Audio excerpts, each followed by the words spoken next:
9th civics NCERT chapter number 2। ठीक है, constitutional design. इससे पहले वाले चैप्टर में आपने क्या पढ़ा था? डेमोक्रेसी के बारे में पढ़ा था कि जो रूलर है वो फ्री नहीं है कुछ भी करने के लिए। ठीक है, उसके कुछ बेसिक प्रिंसिपल्स होते हैं जो सिटीज़न को, गवर्नमेंट को, दोनों को फॉलो करने होते हैं। वो सारे जो रूल्स हैं एक साथ मिलकर के आपके कॉन्स्टिट्यूशन कहलाते हैं। वो सारे रूल्स आपके जो गवर्नमेंट और आपके सिटीजन्स आपस में फॉलो करते हैं, उन सारे रूल्स को आपस में क्या बोला जाता है? कॉन्स्टिट्यूशन बोला जाता है। ठीक है, सुप्रीम लॉ जो होता है कंट्री का, ये कॉन्स्टिट्यूशन ही होता है। कॉन्स्टिट्यूशन ही डिस्क्राइब करता है, डिटरमाइन करता है कि आपके सिटीजन्स के राइट क्या हैं, आपकी गवर्नमेंट के पास कौन कौन सी पावर्स हैं और आपकी गवर्नमेंट को कैसे फंक्शन करना चाहिए। ठीक है, इस चैप्टर में हम बेसिक क्वेश्चंस देखेंगे, जैसे कि कॉन्स्टिट्यूशनल डिज़ाइन डेमोक्रेसी की क्या होती है, हमें कॉन्स्टिट्यूशन की ज़रूरत क्यों है, कॉन्स्टिट्यूशन को बनाया कैसे गया है, कॉन्स्टिट्यूशन को डिज़ाइन किसने किया, कैसे किया, ठीक है ना, उसको शेप किस तरीके से मिली है, कॉन्स्टिट्यूशन को एक्सेप्ट हमने कब करा, ठीक है, चेंजेस होने चाहिए या नहीं होने चाहिए, चेंजेस रिक्वायरमेंट है या फिर नहीं है। और तो और डिज़ाइनिंग कॉन्स्टिट्यूशन में जो है हमारे डेमोक्रेटिक स्टेट में, साउथ अफ्रीका में, इन सब के अंदर भी किस किस तरीके से डिज़ाइन हुआ।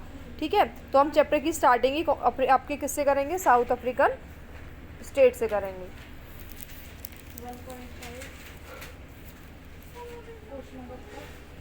ये जो आपको फ़ोटो दे रखी है नेल्सन मंडेला की फ़ोटो है।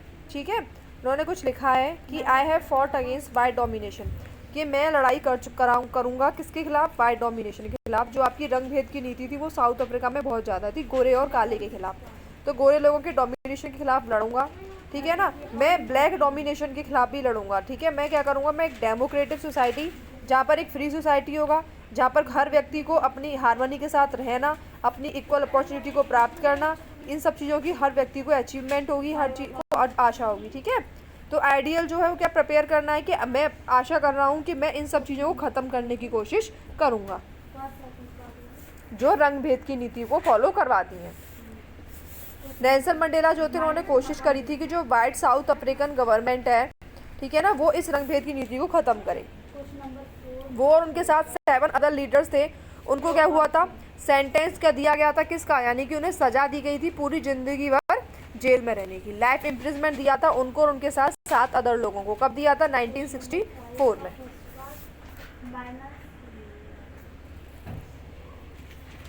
और क्यों दिया था? क्योंकि उन्होंने कोशिश करी थी रंग भेद की नीति के खिलाफ लड़ाई करने की। अपार्थाइड रेजिम मतलब क्या है? अपार्थाइड मतलब होता है रंग भेद की नीति। और उन्होंने अगले 28 साल साउथ अफ्रीका में बहुत ही डेडली तरीके से प्रिजन में बिताए थे। और कहाँ पर बताए थे? रॉबिन आइलैंड में। ठीक है, क्योंकि उनको लाइफ इम्प्रिजमेंट की सज़ा दी गई थी। Struggle against apartheid. अपार्थाइड जो होता है एक प्रकार का सिस्टम होता है जिसमें आप रेशियल डिस्क्रिमिनेशन करते हो। ये साउथ अफ्रीका में बहुत ज़्यादा यूनिक था। यहाँ पर वाइट जो यूरोपियंस थे ना, उन्होंने सिस्टम को इम्पोज करा था साउथ अफ्रीका के अंदर। 17th और 18th सेंचुरी के दौरान जो ट्रेडिंग कंपनी थी यूरोप से, ठीक है ना, उन्होंने ऑक्यूपाई किया था आर्म्स और फोर्सेस की मदद से। ठीक है, उन्होंने इंडिया को ऑक्यूपाइड करा था। लेकिन इंडिया में जिस तरीके की आपने यूरोपियन कंपनीज ने जिस तरीके का काम किया था उससे एकदम अलग था जो साउथ अफ्रीका के अंदर हुआ था। साउथ अफ्रीका के अंदर उन्होंने अपार्थाइड रिजिम को बहुत ज़्यादा फोर्सली अप्लाई करने की कोशिश करी थी, क्योंकि भारत में देखा जाए तो भारत से ज़्यादा नंबर ऑफ वाइट्स जो थे कहाँ पर सेटल थे? साउथ अफ्रीका के अंदर सेटल थे, और जो वहाँ के लोकल रूलर्स बन गए थे। ये जो सिस्टम था अपार्थाइड सिस्टम, इसने लोगों को डिवाइड कर दिया था स्किन के कलर के बेसिस पर। वहाँ के जो नेटिव लोग थे उनका जो स्किन का कलर था वो ब्लैक था, ठीक है ना, और वो पूरी पॉपुलेशन का 3/4 पॉपुलेशन तो आपकी ब्लैक कलर वाली ही थी। इसके अलावा 2 ग्रुप और थे। एक तो था मिक्स्ड रेस का जिनका कलर थे, और दूसरे थे जो इंडिया से या किसी अदर स्टेट से माइग्रेट होकर के आए थे। तो जो वाइट रूलर्स थे जो कि नॉन वाइट को इन्फीरियर समझते थे, ठीक है ना, और जो नॉन वाइट्स थे उनके पास किसी प्रकार का कोई भी वोटिंग राइट्स नहीं था। अपार्थाइड सिस्टम जो था ना वो पर्टिकुलरली क्या था? बहुत ज़्यादा ऑप्रेसिव था ब्लैक्स के लिए। ठीक है, और तो उन्होंने वाइट एरियाज़ में जो उनको बोला जाता था लोगों को जो ब्लैक कलर की होती थी कि तुम वाइट एरियाज़ में नहीं रह सकते हो, वहाँ आसपास भटक भी नहीं सकते हो, है ना। तो जो वाइट एरिया में रहने वाले लोग थे ना उनको ट्रेन में जाने के लिए, बस में जाने की, टैक्सी में जाने की, hotel, hospital, school, college, libraries, cinema halls, theatre, beaches, swimming pool, हर जगह जाने की क्या थी? परमिशन थी। ठीक है, पब्लिक टॉयलेट्स में हर जगह। और यहाँ तक कि ये सारी चीज़ें आपकी ब्लैक लोगों की अलग थी और वाइट लोगों की अलग थी, दोनों के लिए अलग अलग था। यानी कि सेग्रेगेशन था, पार्टिसिपेट डिस्क्रिमिनेशन था, दोनों के लिए अलग अलग डिवाइड कर दिया गया था। हालांकि वो विजिट चर्चेस में नहीं जा सकते थे, जहाँ पर केवल वाइट लोग वर्शिप करते थे। ब्लैक जो होते थे उनको एसोसिएशन बनाने की परमिशन नहीं थी, उन्हें प्रोटेक्ट करने की परमिशन नहीं थी, उनके साथ बहुत ही डरावना ट्रीटमेंट किया जाता था। 1950 से जो ब्लैक थे और जो कलर और इंडियंस थे, उन्होंने आपस में अपार्थाइड सिस्टम के खिलाफ लड़ाई करी। उन्होंने लॉन्च करा प्रोटेस्ट मार्चेस करी, स्ट्राइक करी और क्या बनाया, अपना एक द अफ्रीकन नेशनल कांग्रेस का गठन करा, जो कि एक अम्ब्रेला ऑर्गेनाइजेशन थी। अम्ब्रेला मतलब छोटी छोटी बहुत सारी ऑर्गेनाइजेशन जो इसके अंडर में आती थी अफ्रीकन नेशनल कांग्रेस के अंदर, ठीक है ना। और दूसरी बात, इसने जो स्ट्रगल किया था किसके खिलाफ किया था, कि जो पॉलिसी है ना सेग्रेगेशन की, कि वाइट लोग यहाँ जाएंगे, ब्लैक लोग यहाँ जाएंगे, वाइट लोग वहाँ नहीं जाएंगे, ब्लैक लोग यहाँ नहीं जाएंगे, उसके खिलाफ किया था। बहुत सारी कंट्री थी जिन्होंने इस अपार्थाइड सिस्टम को डे अनाउंस कर दिया था कि इस बेसिस पर कि ये अनजस्ट है, ये गलत है। जो वाइट रेसिस्ट गवर्नमेंट थी उन्होंने बहुत ज़्यादा कंट्रीब्यूशन किया था। क्या करा था, लोगों को जो ब्लैक कलर के थे उन्हें टॉर्चर करा, उनको मारा, है ना, क्योंकि वो ब्लैक कलर के लोग थे, इस वजह से। उनका नेशनल फ्लैग जो था रिपब्लिक ऑफ साउथ अफ्रीका, ठीक है, उसको उन्होंने न्यू बॉर्न डेमोक्रेसी के रूप में वर्ल्ड में शो करा। अपार्थाइड गवर्नमेंट जो थी उसका एंड हुआ, ठीक है ना। उसके एंड होने के साथ में ही बहुत सारे फॉर्मेशन किसका हुआ, मल्टी रेशियल गवर्नमेंट का, यानी ऐसी गवर्नमेंट का फॉर्मेशन हुआ था, ठीक है ना, जो कि आपकी किस तरीके की, जो आपके हर तरीके की रेस को सपोर्ट करती थी। यहाँ पे थोड़ा सा छूट गया, टुवर्ड्स ए न्यू कॉन्स्टिट्यूशन। जैसे प्रोटेस्ट और स्ट्रगल बहुत ज़्यादा करे अपार्थाइड के खिलाफ में, तो लोगों ने, गवर्नमेंट को ये रियलाइज़ हुआ कि अब हम ज़्यादा लंबे समय तक ये ब्लैक रिजीम को नहीं चला पाएंगे, अब हमें इसे ख़त्म करना ही पड़ेगा। वाइट रिजीम को चेंज किया गया, उसकी पॉलिसीज़ चेंज की गई, जो डिस्क्रिमिनेशन था, लॉ था, उसे रिपील्ड किया गया। पॉलिटिकल पार्टीज़ पर बैन लगाया गया और रिस्ट्रिक्शन लगाया गया, मीडिया को लिफ्ट किया गया, ठीक है ना। 28 साल के बाद जब उन्होंने नेल्सन मंडेला को जेल करी, जब वो जेल से फ्री होकर के आए, तब जाके फाइनली 26 अप्रैल 1994 को मिडनाइट में, यानी आधी रात को, 26 अप्रैल 1994 आधी रात को एक नया नेशनल फ्लैग बना जिसका नाम था रिपब्लिक ऑफ साउथ अफ्रीका, ठीक है ना, जिसने एक न्यूली बॉर्न डेमोक्रेसी के रूप में अपने आप को मार करा पूरे वर्ल्ड के अंदर। अपार्थाइड गवर्नमेंट का एंड हो चुका था और मल्टी रेशियल गवर्नमेंट का फॉर्मेशन स्टार्ट हो चुका था, ठीक है। इसके साथ के साथ आपको अब देखना है आगे कि नेल्सन मंडेला जो बनते हैं वो साउथ अफ्रीका के पहले प्रेसिडेंट बनते हैं, ठीक है ना। उन्होंने historical enemy succeed in negotiation a peaceful transition from apartheid to democracy exactly. उन्होंने बताया किस तरीके से उन्होंने बहुत ज़्यादा अपना प्रॉब्लम फेस करी, नेगोशिएशन किया, ट्रांजिशन किया अपार्थाइड से डेमोक्रेसी तक पहुँचने के लिए। उन्होंने प्रिपेयर करा, इनहेरेंट कैपेसिटी ली, गुडनेस इन द अदर। दूसरी बात उन्होंने विश करा कि साउथ अफ्रीकन जो है वो गिव अप नहीं करें, वो गुडनेस पर बिलीव करें, ठीक है ना, चेरिश रहें, ह्यूमन बींग्स में फेथ रखें, है ना, और डेमोक्रेसी को सपोर्ट करें। तो जब न्यू आपका डेमोक्रेटिक साउथ अफ्रीका बन करके आया, जहाँ पर ब्लैक लीडर्स थे, ठीक है ना, ब्लैक्स ने वाइट लोगों को फॉरगिव कर दिया, उनकी एट्रोसिटीज़ को माफ़ कर दिया, ठीक है ना। और वो जब पावर में आए थे अफ्रीका के ब्लैक लोग, तो उन्होंने इक्वल रेसिस के खिलाफ किसी प्रकार का कोई भी अनइक्वल ट्रीटमेंट नहीं किया, सबके खिलाफ इक्वल ट्रीटमेंट करा, मैन हो चाहे वुमेन हो, सबको डेमोक्रेटिक वैल्यूज़ के बेसिस पर देखा, सोशल जस्टिस किया, ह्यूमन राइट्स का ध्यान रखा। तो जो पार्टी जो रूल कर रही थी, ऑपरेशन था, और जो ब्रूटल किलिंग्स हुई थी पार्टी के द्वारा, वो फ्रीडम स्ट्रगल के अंतर्गत वो सबका एक कॉमन कॉन्स्टिट्यूशन बनाया गया, ठीक है। तो 2 साल डिस्कशन करने के बाद में, डिबेट करने के बाद में एक फाइनेस्ट कॉन्स्टिट्यूशन बना, ठीक है ना, जो वर्ल्ड लेवल पर देखा गया। कॉन्स्टिट्यूशन जो था उसने सिटीजन्स को एक्सटेंसिव राइट दिए, जो भी कंट्री में अवेलेबल लोग थे उन सभी को एक्सटेंसिव राइट दिए। उनको ये डिसाइड करने के लिए दिया कि वो प्रॉब्लम्स का सॉल्यूशन सोचा उन लोगों ने। किसी भी व्यक्ति के साथ डेमन जैसा बिहेव नहीं किया जाएगा, हर व्यक्ति के पास में क्या होगा, they agreed that everybody should become part of the solution. जो भी प्रॉब्लम होगी उसके सॉल्यूशन ढूंढते समय हर व्यक्ति को सॉल्यूशन का पार्ट बनाया जाएगा, है ना। और उन्होंने ये सब किया और अपना एक प्रियम्बल बनाया किसका, साउथ अफ्रीकन कॉन्स्टिट्यूशन का। प्रियम्बल में क्या होता है, पूरे कॉन्स्टिट्यूशन का एक छोटा सा इंट्रोडक्शन होता है, छोटा सा पूरा एक डाटा होता है, ठीक है। उसके बाद साउथ अफ्रीका कॉन्स्टिट्यूशन ने पूरे के पूरे डेमोक्रेसी जो वर्ल्ड है उन सबको इंस्पायर करा।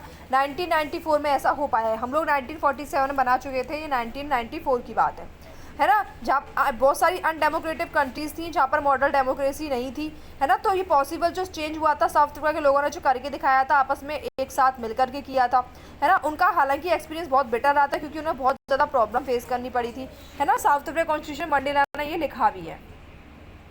Constitution of south Africa speak of both the past and future, क्योंकि साउथ अफ्रीका का जो संविधान है वो प्रेजेंट के बारे में, पास्ट के बारे में, फ्यूचर के बारे में, दोनों चीज़ों के बारे में बताता है। एक तरफ वो बताता है कि एक पैक्ट बताता है साउथ अफ्रीकन का, जिसने अपने आप को क्या करा, परमिट करा, रेपिटेशन, रेजिस्ट, ब्रूटल, रिप्रेसिव पास सबसे फ्री किया, है ना। दूसरी बात चार्टर था कि ट्रांसफॉर्मेशन करा कंट्री का, जिसके अंदर उन्होंने ट्रूली शेयर करा लोगों के साथ में, है ना, फुलेस्ट सेंस बिलोंग्स जो भी थे वाइट ब्लैक को लेकर के, वुमेन्स और मैन को लेकर के, सबके राइट्स वगैरह उन्होंने अपने कॉन्स्टिट्यूशन के अंदर शो करे।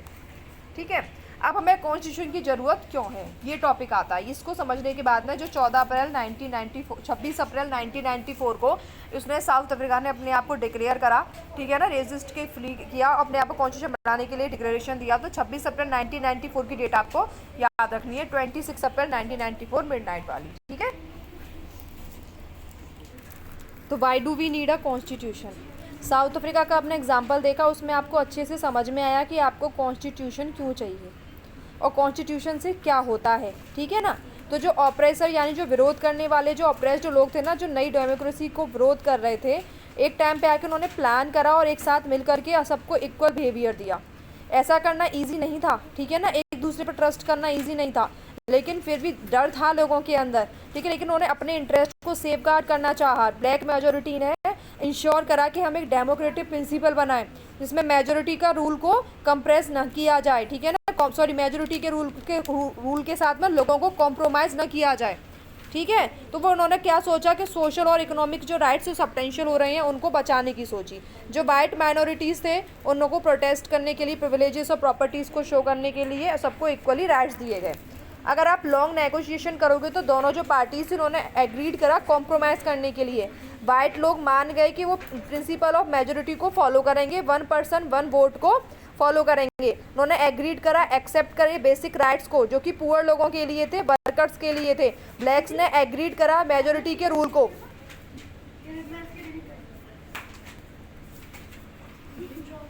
तो बेटा मेजोरिटी जो लोग थे उन्होंने कॉम्प्रोमाइज़ करा और आपके माइनॉरिटी लोगों ने भी कॉम्प्रोमाइज़ किया, यानी चीज़ों के साथ में कॉम्प्रोमाइज़ करके चलने की बात की। ये कॉम्प्रोमाइज़ बहुत ज़्यादा इजी नहीं था, हालांकि मैनेज करना, एक दूसरे पर ट्रस्ट करना भी बहुत ज़्यादा इजी नहीं था।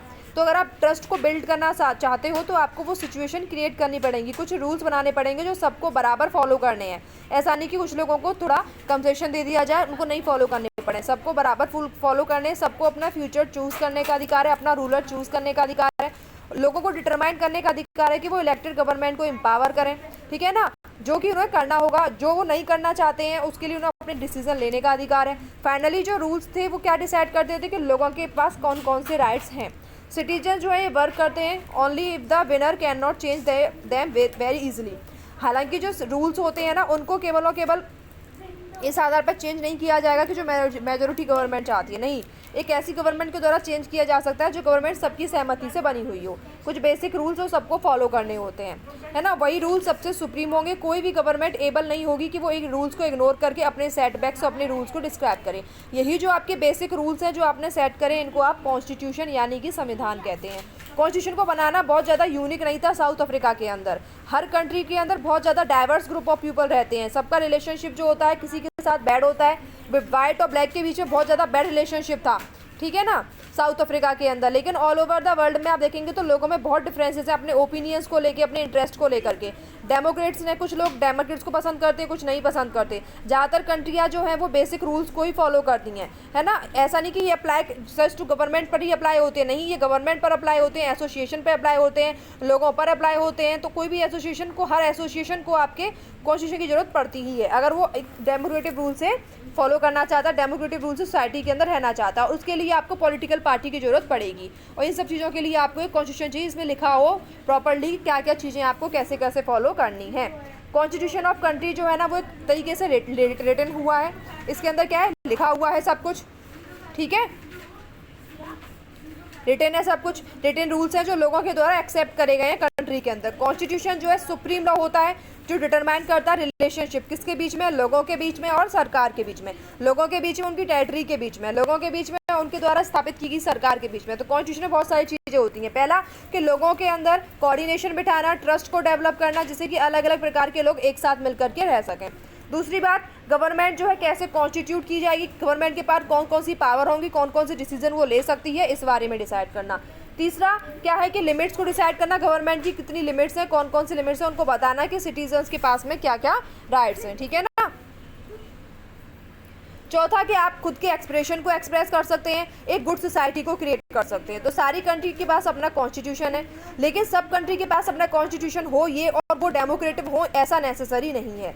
सारी कंट्री जो डेमोक्रेटिव है उनके पास कॉन्स्टिट्यूशन जरूर होगा, लेकिन हर कॉन्स्टिट्यूशन वाली कंट्री डेमोक्रेटिव हो ये जरूरी नहीं है। ग्रेट ब्रिटेन का आप हमने जब इंडिपेंडेंस लिया ग्रेट ब्रिटेन के बाद में, तो अमेरिका जो था उसके पास अपना कॉन्स्टिट्यूशन था, यानी अमेरिका ने जब ग्रेट ब्रिटेन से अपनी आज़ादी ली थी तो अमेरिका के पास अपना कॉन्स्टिट्यूशन था। रिवॉल्यूशन के बाद में फ्रेंच के जो लोग थे उन्होंने डेमोक्रेटिक कॉन्स्टिट्यूशन को अप्रूव किया था, उन्होंने प्रैक्टिस भी करा था कॉन्स्टिट्यूशन को, ग्रेट कॉन्स्टिट्यूशन को उन्होंने प्रैक्टिस किया था, ठीक है। अब ये भारत के कॉन्स्टिट्यूशन के बनने की बात हो रही है, आपको सबसे पहले इन लोगों के बारे में बहुत अच्छे से पढ़ना है, जैसे कि वल्लभ भाई पटेल। वल्लभ भाई पटेल का जन्म 1875 में होता है, 1950 में इनकी मृत्यु हो जाती है। गुजरात में इनका जन्म होता है वल्लभ भाई पटेल का। ये हमारे भारत के पहले होम मिनिस्टर थे, इंफॉर्मेशन एंड ब्रॉडकास्टिंग मिनिस्टर थे, है ना। इंटरिम गवर्नमेंट के जो इंटरिम गवर्नमेंट बनाई गई थी उसके home minister information broadcasting minister थे। ये पेशे से लॉयर थे। बारदौली में सत्याग्रह मूवमेंट को लीड इन्होंने किया था, इन्होंने बहुत डिसिसिव रोल प्ले करा है हमारे भारत में प्रिंसली स्टेट को इंटीग्रेट करने के लिए, है ना। और बाद में इन्हें डेप्यूटी प्राइम मिनिस्टर की पोस्ट भी दी गई थी। उसके बाद आपके अबुल कलाम आज़ाद है। अबुल कलाम आज़ाद का आपका टाइम पीरियड 1888 से 1958 के बीच में जन्म और मृत्यु का। ये सऊदी अरेबिया में के जन्मे हुए व्यक्ति हैं, हमारे देश में इनका जन्म नहीं हुआ था। 1888 से 1958 के बीच में सऊदी अरेबिया के अंदर इनका जन्म हुआ है। बहुत ज़्यादा पढ़े लिखे थे, ऑथर थे, थियोलॉजियंस थे, स्कॉलर थे, अरबिक भाषा के कांग्रेस के लीडर रहे हैं। नेशनल मूवमेंट में बहुत ज़्यादा एक्टिव लोग पार्टिसिपेट करा है। सेपरेट पॉलिटिक्स को, मुस्लिम की सेपरेट पॉलिटिक्स को उन्होंने अपोजिट किया है, जबकि ये खुद भी मुस्लिम थे। और इन्हों को बाद में यूनियन कैबिनेट के पहले एजुकेशन मिनिस्टर के रूप में इन्हें पोजीशन दी गई। तो education minister of union government बने गए अबुल कलाम आज़ाद आपके। उसके बाद आपके टी कृष्णमचारी हैं जो 1899 से 1974 तक हैं। जन्म इनका 1899 में हुआ, मृत्यु 1874 में हुई। तमिलनाडु में इनका जन्म हुआ था। ड्राफ्टिंग कमेटी जिसने संविधान बनाया था उसके सदस्य थे टी कृष्णमचारी। एंटरप्रेन्योर थे, कांग्रेस के लीडर थे और बाद में यूनियन मिनिस्टर के फाइनेंस मिनिस्टर की पोस्ट भी इनको टी कृष्णमचारी को मिल चुकी है, ठीक है। और इंपॉर्टेंट पर्सनैलिटी को देख लेते हैं, उसके बाद हम बाकी की चीज़ों को पढ़ेंगे। राजेंद्र प्रसाद के बारे में देखिए। राजेंद्र प्रसाद आपके 1884 से 1963 तक रहे हैं। बिहार में राजेंद्र प्रसाद का जन्म हुआ है। आपकी कॉन्स्टिट्यूशन असेंबली को प्रेसिडेंट थे, आपके लीड कर रहे थे, प्रिसाइड कर रहे थे, है ना। इन्होंने चंपारण सत्याग्रह के अंदर बहुत इंपॉर्टेंट रोल प्ले करा है राजेंद्र प्रसाद जी ने, और ये हमारे भारत के पहले प्रेसिडेंट रह चुके हैं, ठीक है। जयपाल सिंह का टाइम पीरियड आपका 903 में जन्म हुआ है, 970 में इनकी मृत्यु हो गई है। जयपाल सिंह झारखंड के रहने वाले हैं, ठीक है ना। ये बहुत बड़े स्पोर्ट्समैन भी थे, एजुकेशनलिस्ट भी थे और कैप्टन थे किसके, पहली हॉकी टीम के, जो नेशनल हॉकी टीम थी पहली, उसके कैप्टन थे। ये फाउंडर थे आदिवासी महासभा के, ये आपको याद रखना है। जयपाल सिंह आपके फाउंडर थे आदिवासी महासभा के, ठीक है ना। तो आदिवासी महासभा के फाउंडर कौन है, जयपाल सिंह है। बाद में झारखंड पार्टी के आपके ये मेंबर बन गए हैं। तो मैं पूछ सकती हूँ आदिवासी आपके सभा के आपके व्यक्ति कौन थे, तो आप जयपाल सिंह का नाम याद रखना। आदिवासी महासभा के व्यक्ति आपके जयपाल सिंह थे। एस.सी. मुखर्जी का जन्म 1887 में होता है, 1956 में इनकी मृत्यु हो जाती है। बंगाल में इनका जन्म होता है एस.सी. मुखर्जी का। कॉन्स्टिट्यूशन असेंबली के पार्ट थे, बहुत अच्छे ऑथर थे, एजुकेशनिस्ट थे, कांग्रेस के लीडर थे, ऑल इंडिया क्रिश्चियन काउंसिल और बंगाल लेजिस्लेटिव असेंबली के मेंबर रह चुके हैं और बाद में वेस्ट बंगाल के गवर्नर की पोजीशन भी इनको मिली है, ठीक है। आपकी ये जो है जी दुर्गा भाई देशमुख का जन्म 1909 में होता है, 1981 में उनकी मृत्यु हो जाती है। आंध्र प्रदेश में इनका जन्म होता है। एडवोकेट भी थी, पब्लिक एक्टिविस्ट भी थी, वुमेन के लिए बहुत ज़्यादा इंस्पिरेशन भी है। आंध्रा महिला सभा की फाउंडर आपकी जी दुर्गा भाई देशमुख है, आपको याद रखना है। जैसे कि मैंने आपको बताया था आदिवासी महासभा के आपके जयपाल सिंह थे, उसी तरीके से आंध्रा महासभा की आपकी आंध्रा महिला सभा की आपकी फाउंडर थी दुर्गाबाई देशमुख, ठीक है। चेयरपर्सन रह चुकी हैं सेंट्रल सोशल वेलफेयर बोर्ड की।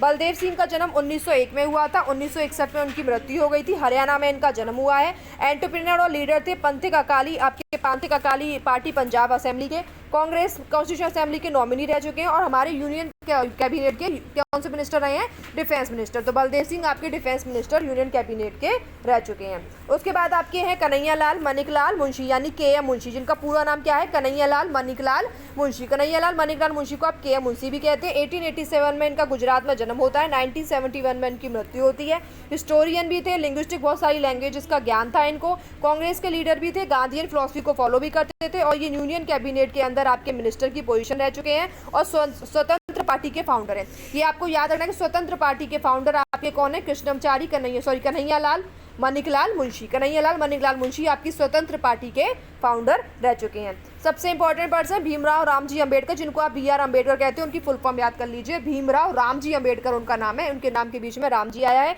1891 में इनका जन्म हुआ है, 1956 में इनकी मृत्यु हो गई है। MP में इनका जन्म हुआ है। किसका? आपके भीमराव रामजी अंबेडकर जी का जन्म आपका 1891 में MP के अंदर हुआ है। ठीक है, ये ड्राफ्टिंग कमेटी के चेयरमैन थे, सोशल रिवॉल्यूशनरी थिंकर थे। ठीक है, कास्ट डिवीजन और कास्ट बेस्ड इनइक्वालिटी के खिलाफ थे और फर्स्ट कैबिनेट में लॉ मिनिस्टर रह चुके हैं। इंडिपेंडेंस के बाद में उन्होंने लॉ मिनिस्टर की पोजीशन को हेल्ड किया है और रिपब्लिकन पार्टी ऑफ इंडिया के फाउंडर रह चुके हैं। जैसे कि स्वतंत्र पार्टी के फाउंडर कन्हैयालाल माणिकलाल मुंशी थे, ऐसे ही रिपब्लिकन पार्टी के फाउंडर आपके भीमराव रामजी अंबेडकर थे। ठीक है, श्यामा प्रसाद मुखर्जी बहुत इंपॉर्टेंट पर्सन है। 1901 में इनका जन्म होता है, 1953 में इनकी मृत्यु हो जाती है। वेस्ट बंगाल के पर्सन है श्यामा प्रसाद मुखर्जी, है ना। इन्होंने इंडस्ट्री और सप्लाई ऑफ इंटर गवर्नमेंट को बहुत ज़्यादा सपोर्ट करा। एजुकेशन बहुत पढ़े लिखे थे, लॉयर भी थे, हिंदू महासभा के एक्टिव मेंबर थे और बाद में ये प्रेसिडेंट बने थे भारतीय जनसंघ के। और बाद में इनको माना भी जाता है जनता पार्टी के फाउंडर के रूप में भी इनको नाम से जाना जाता है। भारतीय जनसंघ के कौन है? ये आपके फाउंडर है। जवाहरलाल नेहरू के बारे में आपने बहुत सुना होगा। जवाहरलाल नेहरू का जन्म 1889 में हुआ है, 1964 में इनकी मृत्यु हुई है। ठीक है ना, उत्तर प्रदेश के रहने वाले थे जवाहरलाल नेहरू। प्राइम मिनिस्टर हमारे भारत के इंटरिम गवर्नमेंट के प्राइम मिनिस्टर भी थे और भारत के पहले प्राइम मिनिस्टर भी जवाहरलाल नेहरू हैं। लॉयर थे, कांग्रेस थे, सोशलिज्म, डेमोक्रेसी और एंटी इंपीरियलिज्म को फॉलो करते थे। ठीक है ना।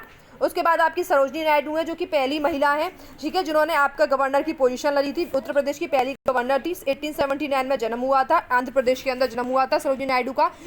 यूपी की रहने वाली नहीं थी, लेकिन यूपी की पहली गवर्नर आपकी सरोजनी नायडू बनती है, आंध्र प्रदेश की रहने वाली है। 1949 में इनकी मृत्यु हो जाती है। बहुत अच्छी पोइट थी, राइटर थी, पॉलिटिकल एक्टिविस्ट थी, है ना, वुमेन लीडर थी कांग्रेस के अंदर।